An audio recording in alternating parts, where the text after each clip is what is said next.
I remember walking into the kitchen on a February morning 2 years ago to find my mom looking intently at her phone screen.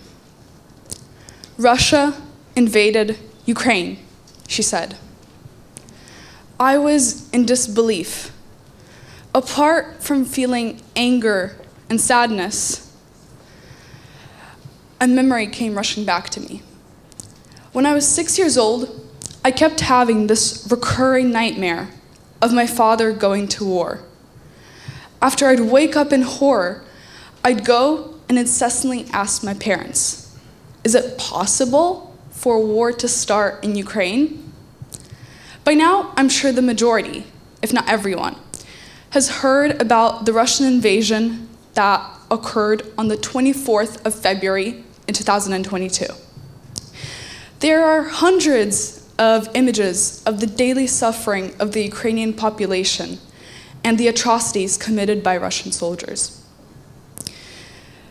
The headlines and the graphic content of the photos are so absorbing that it becomes hard to look past that, to look beyond a country at war fighting for its independence. Before the war, Ukraine wasn't a place anyone has really talked about. But now, one of the first mental images that comes to people's minds is that of the fighting, of course through no fault of their own. I did a Google search for Ukraine not too long ago, and it was mostly the images of vast desolation that came up, not the beautiful monuments, the national holiday celebrations, the lush and green countryside. I moved here to Italy when I was about 7, and it was a major transition. Different people, a different language, and a different setting. While I couldn't be more grateful for the opportunities this move presented me with, and for the way it broadened my perspective, it was surprising to see how the outside world saw my country. When I told people I was Ukrainian, there were 3 main responses. The first was a combination of Russian swear words. The second was a question about whether any of the Russian stereotypes applied to us. And the third was a small pause where the person tried to recall its geographic location. These reactions were so common that I had come to accept this outside perception of Ukraine being a country of vodka lovers, bears, and a place no one really knows much about, as the things people did claim to know were the result of misinformation.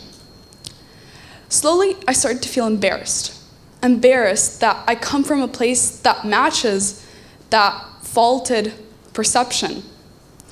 And the sad thing is that after talking to a friend of mine this summer, I realized I'm not alone in my experience of this culture shock. There is a long history of Russification, starting in the 19th century in the Russian Empire, and then continuing into the Soviet Union in the 20th century.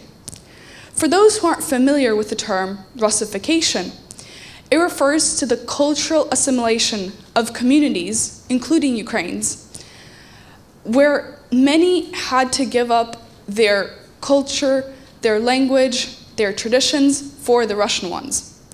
Although Russification started to decline in the last few years of the Soviet Union, it left a lasting impact, one that can still be felt today.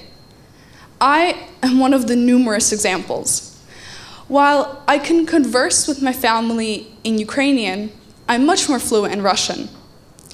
Even my limited knowledge of Ukrainian is often intertwined and mixed with Russian vocabulary. Granted, I didn't attend a Ukrainian school. It is not surprising that I'm not that good at it. But most of the children, and even adults that I was around, spoke Russian. It wasn't something we ever questioned.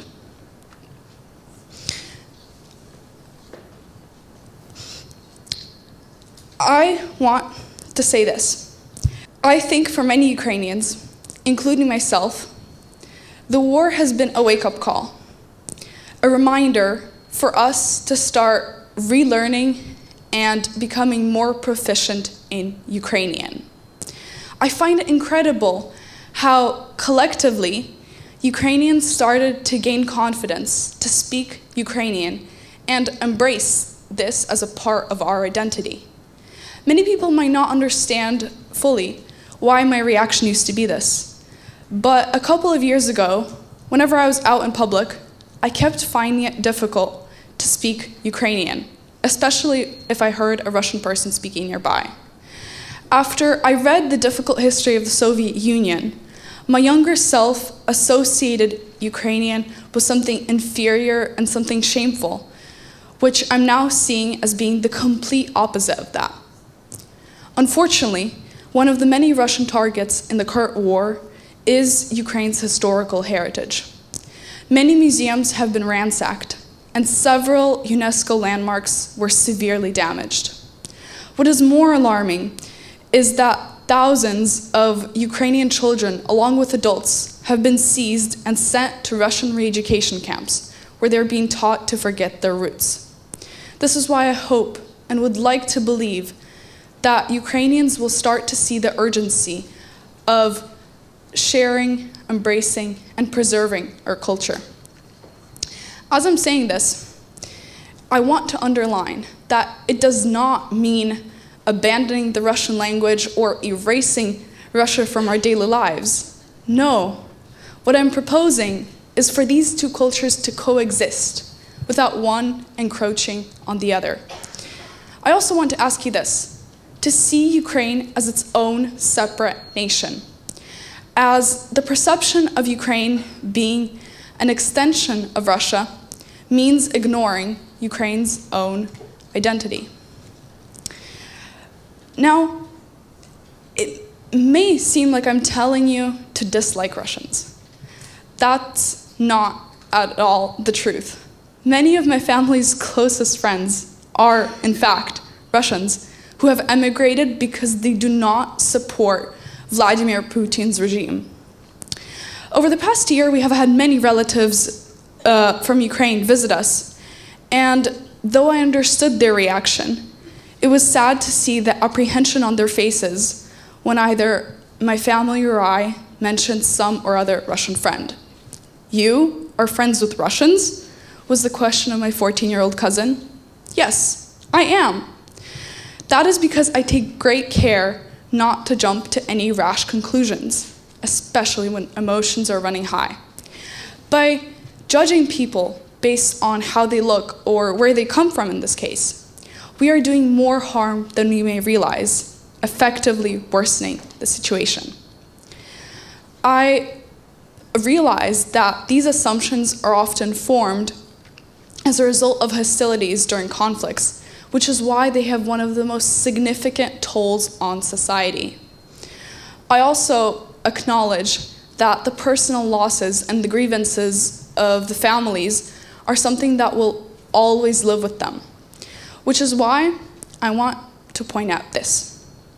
Once the war comes to an end, it would be categorically wrong to forget about what happened. But it would be just as wrong to use the events of the war as a justification for the treatment of any nationality. Beating that first involuntary reflex of turning to a generalization is worth it. By using stereotypes and assumptions in our daily conversations, we are giving them power that people who are affected by them are trying so hard to demolish. It takes a conscious effort, but if each person makes it their own responsibility to reevaluate their own prejudices, we would be surprised by the myriad of new connections that we will form with one another. So, in the future, when you approach someone who may be related to a conflict or who may come from a background that you're not familiar with, say hello and simply listen, because there's so much that we can learn from that person. To conclude, I am saying this: Дякую. That is Ukrainian for thank you.